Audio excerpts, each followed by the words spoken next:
And then it happened. Monday. I'm 47 years old. I go to the gym 5 days a week. I'm in good shape. I could not move my legs to get out of the car. I had to use my hands to actually lift my legs into my truck. Every part of my body ached for days and days and days. It was the most amazing aging experience I've encountered up to this point in my life. And yesterday, the soreness had finally gone. And I was out in the yard getting ready to spray some weed killer. And a carpenter bee flew by. And I don't like carpenter bees because they eat my house. So all I did was make a move to jump up and swat the carpenter bee. And my entire left leg just I don't even know what happened. I just fell on the ground and cried and screamed, and Kelly never came.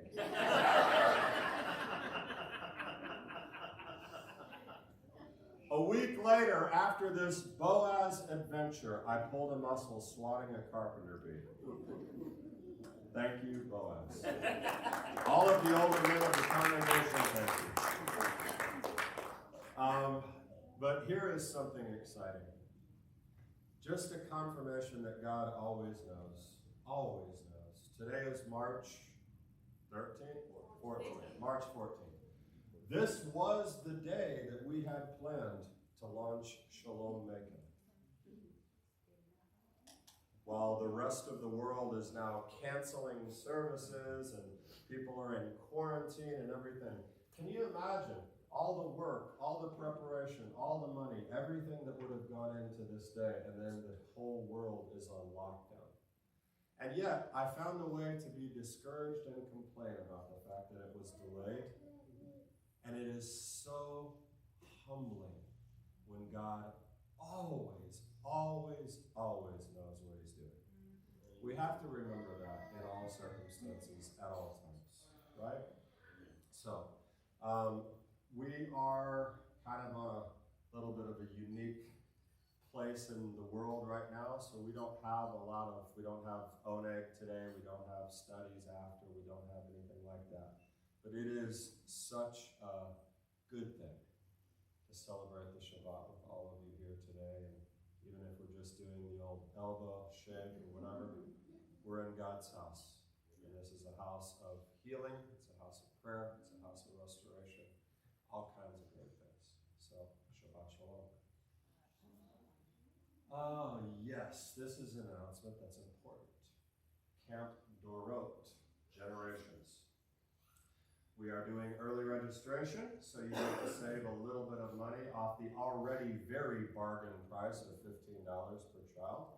Early registration is $10 per child. You have those dates. These will be evenings, correct?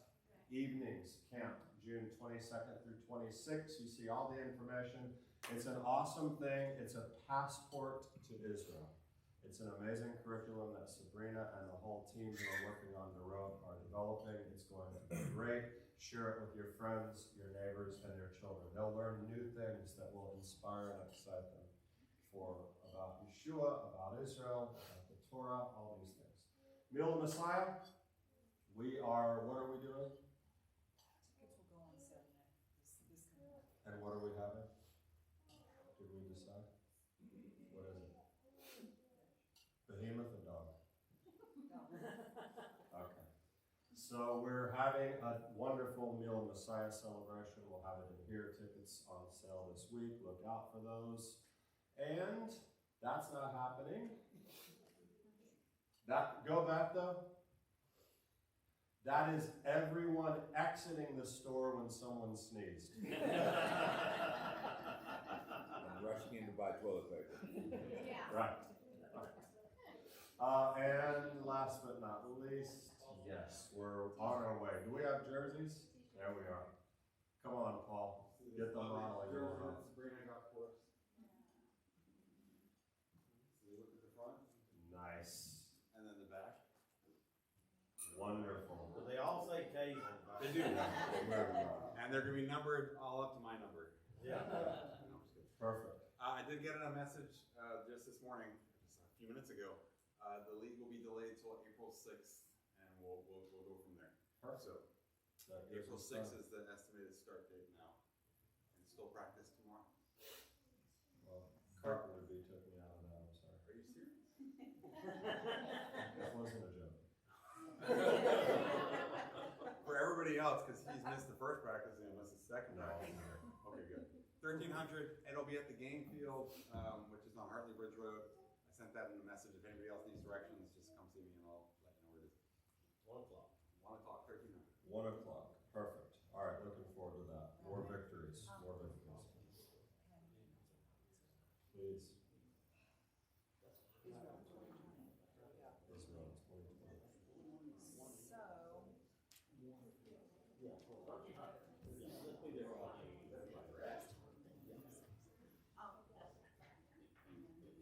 So our Israel trip is not canceled. Yay! It's still moving forward. Not even close. Not even close. If there were, for any reason, that we had to, that we couldn't go at these dates because of Corona or whatever else, or breakout of war, whatever happens over there, which is very safe, but just in case. The trip usually gets postponed, and we would reschedule it for another time. So if you're worried, maybe I shouldn't sign up because we don't know what's going to happen, sign up and we're going to go. If December doesn't work out, then we can probably go the following year, maybe spring. So we're going to go. I guess I can't say that. Anyway, we're going to go. So don't worry about the trip. It's safe. Kids, let's go to Shabbat school. And don't touch anyone while you're in there. Yeah.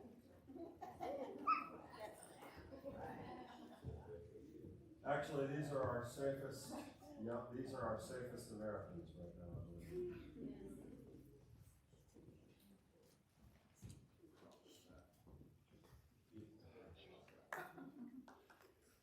Father, bless all of our boys and girls. Elohim ki Ephraim ki Menashe, Yisamech Elohim ki Sarah, Rivka, Rachel, Leah. Bless them with, Father, protection in this day and age. Give their parents insight and wisdom. Father, may today be a day that they learn something special that they didn't know before, and leave encouraged and excited about being young disciples of Yeshua, children of God. Yivarechecha Adonai v'yishmerecha, Yo'er Adonai panav elecha v'yivunecha, Yisar Adonai panav elecha v'yasem lecha shalom. Okay, go for it. All right. Let's see who can run fastest. Go run it. I want.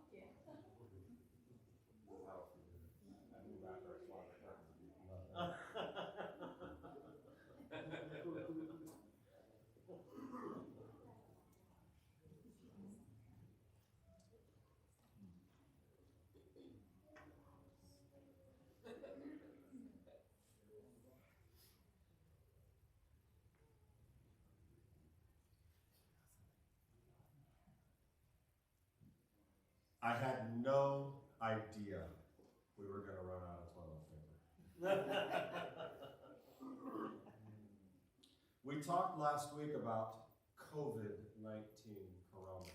We talked about it. Realistic, rational outlook. Like, we had a good conversation about that. Things we can do. Prayer, fasting, common sense ways of thinking. And since then, utter and absolute chaos has broken out. The stock market has fallen some 10,000, nearly 10,000 points. More deaths. And by the way, you want to instill fear, you watch the stock market fall. That gets people real scared. Right? Travel is banned, quarantines, major league sports are shut down, and there's no toilet paper on the shelves. I went to Walmart because I needed something else. It wasn't a special trip for toilet paper, but just for fun. I walked over. There was no toilet paper there in Walmart. And I heard some guy at one of Annabelle's soccer games saying, classic, I went to $2 Generals, Publix, Walmart, Kroger. There's no toilet paper. And I'm thinking, man, if you have that much time in the day to drive 5 different places looking for toilet paper, I need to figure out your schedule. But I am both amazed and intrigued. Here's an interesting note. Do you know how many media mentions have been made of the Ebola virus, which has a very, very high mortality rate? Do you know how many media mentions there are of Ebola? 11.2 million. Do you know how many media mentions there are of COVID-19? Guess. 1.1 billion media mentions of COVID-19. There's nothing even close. SARS, MERS, any of it. Am I suggesting by saying this, am I slamming that and saying this is just a big media hype thing? No, I'm not saying that at all, because it is very serious, and some 4,000 people have died. That's not something we joke about. It's not something we dismiss. But when toilet paper is gone from the shelves because, do you even know where it started? What I understood about this is that somewhere along the way it was rumored that toilet paper is made in China, and therefore no one wants to bring it into their homes, because the more it's manufactured and shipped in, there's a high probability it could have corona on it. Now, that brought a statement that I read to this week from a pastor in Singapore. It brought this into very clear focus when he said this: the biggest lesson for me, he's talking about how they've navigated this situation. The biggest lesson for me has been navigating the road between fear and wisdom, said Pastor Andrew Tan of the City Church in Singapore. It is especially tough as fear often has a way to masquerade itself as wisdom. That is profound and powerful. Now, I have a very well-known ministry. I read some email from a well-known ministry talking about how things have been shut down and saying, God is pouring out his wrath on the nations. That's irresponsible. You can't say that. You don't know that.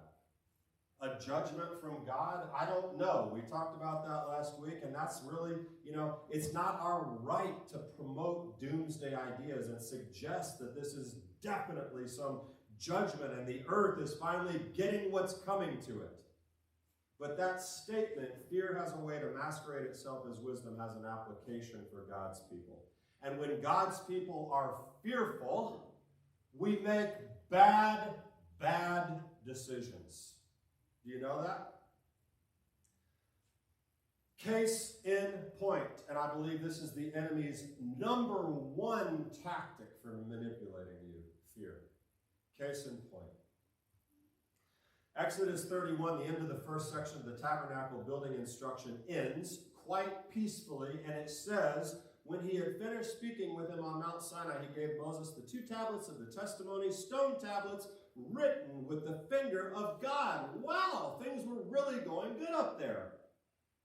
But down here, it was a different story. And that ends chapter 31 and 32, which is part of our Torah portion this week. Kitisa has this to say. Next verse.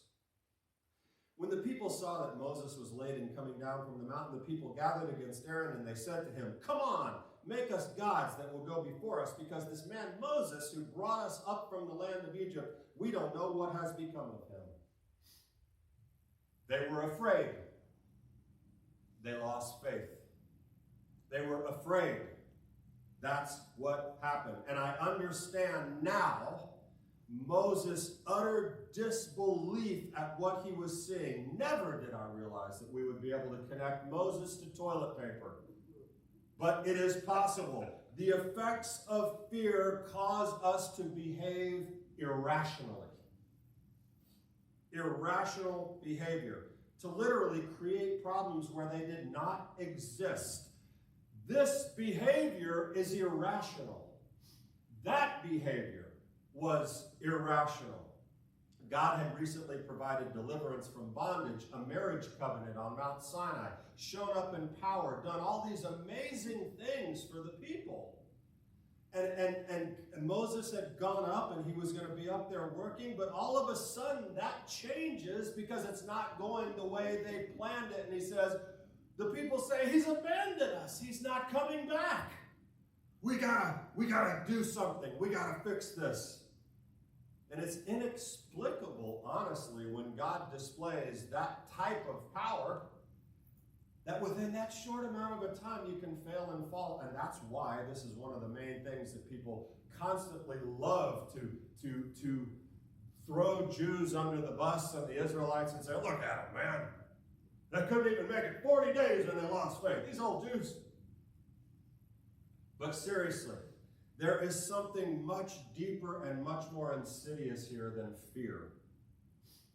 It's something that fear creates, whether it is implanted irrationally by the enemy and it is reacted to by the masses, or whether it's based on a legitimate concern, see corona, that causes completely irrational behavior, see empty toilet paper shelves.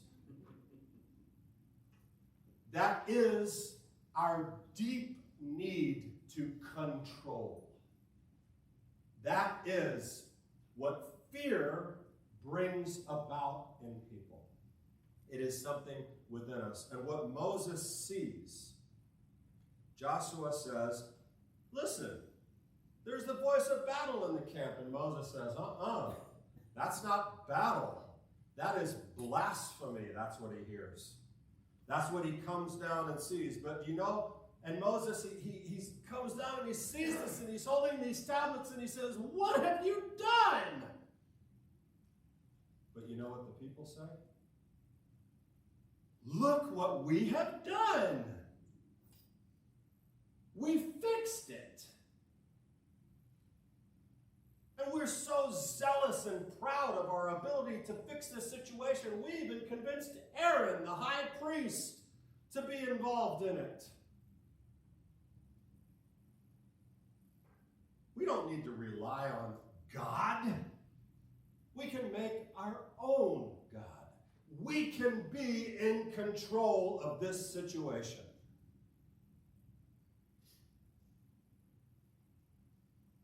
We feared God had failed us, and so we took matters into our own hands and we fixed it, we created it, and there's an even better and easier example of this that starts way back in Genesis 3. It's beautiful, a young gal named Eve. Remember her? And God says, look, you can do whatever you want. It's all good, but don't do this. Don't do that. And what does Satan do? He comes along and says, did he really say it? Come on. You want to be like him, right? You want him to have something over you? You'll have the knowledge of good and evil. Come on. And what does Eve say? Wait a minute. I'm missing out on something? Wait a minute. I don't have everything. And he could actually have some power over me. He might know more than me. No, I'm controlling this situation. I'll be in charge. Adam, eat this. Our desire to be in control is remarkable. And there is this happening right now back to toilet paper. An article on CNN Health by Scotty Andrew on March 9th said this: the people who are stocking up on supplies are thinking about themselves and their family and what they need to do to prepare, said Stephen Taylor, clinical psychologist and author of The Psychology of Pandemics. They're not thinking about healthcare workers, sick people, even regular folks who might run out of toilet paper sometime soon. It's all due to this wave of anticipatory anxiety, he said. People become anxious ahead of the actual infection. They haven't thought about the bigger picture, like what are the consequences of stockpiling toilet paper now? But people only act that way out of fear. Baruch Fishkoff said that preparing, even by purchasing toilet paper, returns a sense of control to what seems like a helpless situation. Depending on how people estimate the chances of needing the toilet paper, the hassle might be worth it, he said. If it gave them the feeling that they had done everything that they could, it might free them to think about other things than the coronavirus. That is out of control. But in their minds, that is in control. You get it? And this, my friends, is why you can't buy toilet paper. It doesn't have to be a judgment from God or some cataclysmic thing. As a matter of fact, God said in Exodus 15, listen, the disease part, I got that taken care of. Just do what I say, and I won't put the disease of Egypt upon you. He's got that under control. It doesn't have to be cataclysm. It's the sign of the times where every human being all around us says, I am the master of my domain. I am in control. I don't need God. I don't need communities of religious people. I don't need any of that crap. I am in charge. Buying all the toilet paper gives the appearance of control. That's crazy. Eating the fruit gave Eve an opportunity to feel that she was in control. Building a golden calf made them feel that they were in control of the situation. And they influenced a large group of people, if nothing else, into at least being apathetic about it. No one stopped it. No one offered common sense. No one said, hey, wait a minute, that doesn't make sense. Actually, someone did, and I'll tell you about him very quickly. But the same thing happened with the temple elite during the days of Yeshua. What did they do? This guy's causing a pretty big ruckus, and people, they're listening to him. Let's have him killed. That'll work. That puts us back in control, and that's what we need. How does it work when God's in control and we take our own authority? It doesn't work that well. There are reasonable, now listen to me, I am a control freak in recovery. There is no one better on this earth to be giving you a teaching about control, I can promise you that. But there are real, reasoned responses to scary situations. Some of them are spiritual, some of them are practical. Did you know that the Department of Homeland Security suggests that at all times you should have 2 weeks of supplies? At all times. Food, toiletries, medical supplies on hand. But Stephen Taylor, again, clinical psychologist, said most people don't. So when health officials publicly advise to stock up, they take it to the extreme. No, imagine that. Human beings taking something to the extreme. And there are extreme behaviors. On one side, you have people saying, oh, media, Corona's nothing. On the other side, you have people saying, Corona, it's the end of the world. Buy all the toilet paper.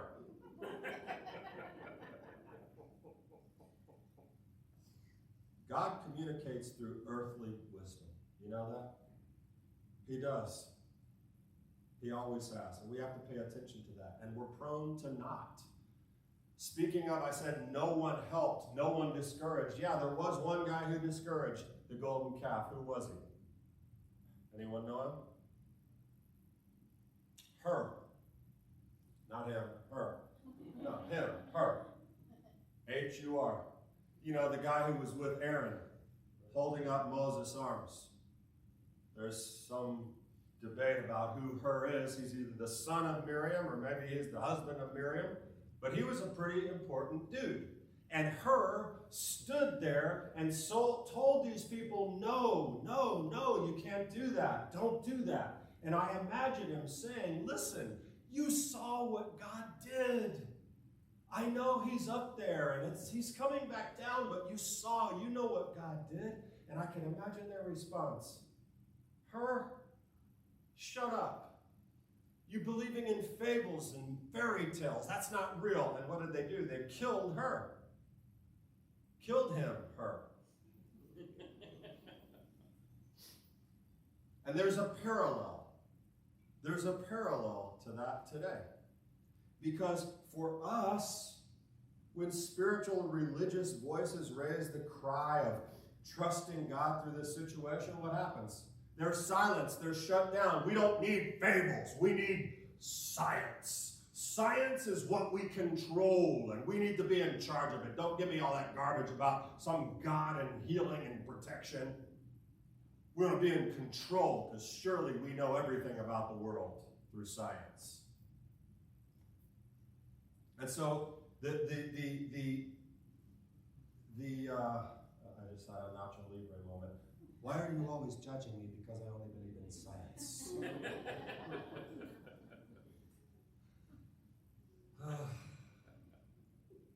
I appreciated Jim Dennison's report on Corona this week when he said this. Scientists use minds and abilities given to them by God, who calls us to steward his creation with excellence. Christianity, he says, has made dramatic contributions.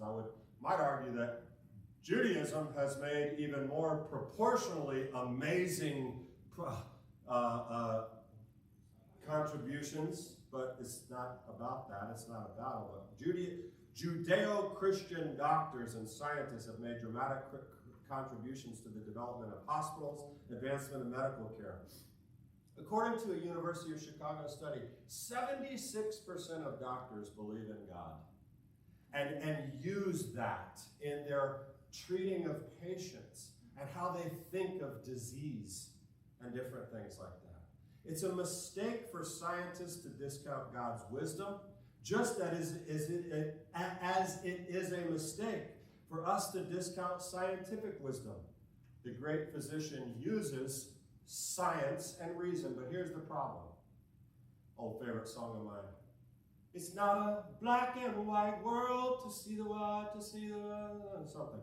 We want binary. We want yes, no, off, on, 0, 1, good, bad. We want binary. It's got to be. You can't believe in science and in God. It's got to be either or. That gives us, that's what I believe. We can trust God or we can trust science, but we can't do both. And as we've demonstrated, we as people throughout the Bible, throughout history, and right now, we can trust God or we can trust ourselves, but we cannot do both. This is a false dichotomy. You do both. And back to Pastor Tan's quote, the biggest lesson for me has been navigating the road between fear and wisdom. It's especially tough as fear often has a way to masquerade itself as wisdom. At the end of the day, we live somewhere between spiritual and natural. It is not this or that. Elizabeth Elliot observed, if you believe in God, if you believe in a God who controls the big things, you have to believe in a God who controls the little things. It is we, of course, to whom things look little or big. God's got it, to quote another song, but we have a part to play. There's something called the contagion effect, for better or worse. That's what you're seeing in the world right now. People being social creatures, we look to each other for cues for what is safe and what is dangerous. And when you see someone in the store panic buying, that can cause a fear contagion effect. We, trusters of God, have an opportunity and a responsibility with humility. I am not criticizing anyone. If you are nervous or scared or taking extra precaution or doing anything, I'm not criticizing that. As a matter of fact, In the back of my truck, there are 2 boxes containing exactly 160 rolls of toilet paper. Because I can't give a message like this and then have the synagogue run out of toilet paper, right? So we had to get some on Amazon. Jiminy Christmas. Our responsibility as believers, as disciples, as children of the Most High God continues to be to trust God even in uncertainty, to take practical steps, real world steps, and to take spiritual steps as discussed in depth last week. We don't need to rehash that. And to guide others with sound reason and judgment. The contagion effect can work for good, and here's one simple application for you and for the world. Find one positive thing. Find one positive thing about what's going on around us right now with the coronavirus. Find one positive thing. I guarantee if you look, they're out there. Less people died in China, or something happened. And post it on your 1.1 billion media shares account about something good that's going on. And when you overhear people having conversations about, oh my goodness, the end of the world, I got the corona, I got the Budweiser, I got the... No. Inject some good into the situation. Say, you know what? But what I heard today is that there's something good going on here or here or here. That's a simple little, stupid little, easy thing that contributes positively to the contagion effect. That's something we can do. And also take a lesson from Moshe, the first Redeemer, and Yeshua, the second Redeemer, who, when all of that happened and Moses came down and he splattered the tablets all over the place, what was the thing that he did? He went and he interceded for the people before God. He went and said, look, I get it. They were trying to be in control, Father, but please forgive them. If you're not going to forgive them, then take me out of the book. And how about Yeshua, when hanging on a tree, said, Father, forgive them. They don't know. You know, you don't say to people who voice paranoia and have their cart filled up with toilet paper, you don't say, you know what, you idiot, don't you believe in God? He's got this under control. They might, for all you know, love God more than you do. But they're just not seeing things clearly right now. And we need to navigate that line between fear and wisdom as smart, grounded believers in God. You know, the other thing is that we prepare for the future. One of the great mysteries I've always tried to figure out, the mystery of Revelation. Do you know what I think the mystery of Revelation is? I've always read that and thought, how in the world could this ever happen in the world? People should be able to reference that it says this right here, and then this is happening. How is the Antichrist, how is the enemy going to be able to do this? How is he going to be able to convince people and have all this mark of the beast and do all these things? It's in the book. But now I look around and I see how it can happen. It happens by mass hysteria. It happens by the contagion effect. It happens by panic buying. It happens by fear. And it happens by our innate human nature to need to be in control, even if it means I got enough toilet paper.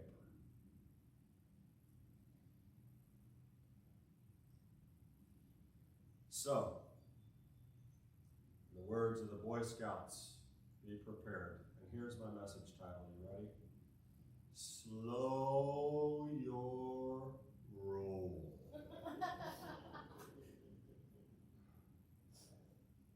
Slow your roll. He's in control. Leave some Charmin on the shelves. God truly does work in mysterious ways, though. Could you ever even imagine that you could connect toilet paper to the golden calf, to the book of Revelation, to faith? I love God.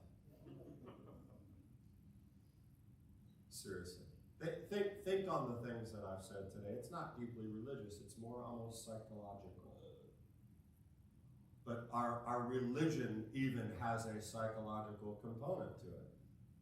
And the behaviors that you see going on in the world right now, even among religious people, are psychologically motivated in some weird way that I learned about when I tried to figure out why people wanted to buy all the toilet paper. But think on what I said, and when the coronavirus is dead and gone, and may it be soon, no matter the crisis, remember how people think when you're interacting with them. And remember the words of Yeshua, judge not, lest you be judged.